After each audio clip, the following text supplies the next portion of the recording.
जय जगन्नाथ।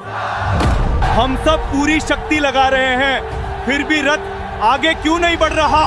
आखिर भगवान जगन्नाथ का रथ इस मजार के पास ही क्यों रुक गया है? क्या किसी भक्त की भक्ति अभी अधूरी रह गई है? सिर्फ एक मुस्लिम भक्त के लिए भगवान जगन्नाथ ने अपनी रथ रोक दी। दरअसल सालबेग 17वीं शताब्दी के ओडिशा के एक महान मुस्लिम भक्त थे। उनका जन्म एक मुस्लिम पिता सूबेदार लाल बेग और ब्राह्मण माता ललिता के घर हुआ था। इसी कारण बचपन से ही उन्हें समाज में भेदभाव और तिरस्कार का सामना करना पड़ा। उनके पिता मुगल सेना में सैनिक थे और बड़े होकर सालबेग भी उसी सेना से जुड़ गए। एक युद्ध के दौरान सालबेग गंभीर रूप से घायल हो गए। उनकी स्थिति इतनी नाजुक थी कि सभी को लगा अब उनका बचना कठिन है। उस समय उनकी माता ने उनसे कहा कि वे भगवान जगन्नाथ का नाम लें। माँ की बात मानकर सालबेग ने पूरे मन से भगवान जगन्नाथ का स्मरण किया और प्रार्थना की। कहा जाता है कि उसी क्षण चमत्कार हुआ और वे धीरे धीरे पूर्णतः स्वस्थ हो गए। इस अनुभव ने उनके हृदय में भगवान जगन्नाथ के प्रति अटूट प्रेम और गहरी भक्ति जगा दी। इसके बाद सालबेग ने अपना संपूर्ण जीवन भगवान जगन्नाथ की भक्ति में समर्पित कर दिया। वे बार बार पुरी जाकर दर्शन करना चाहते थे,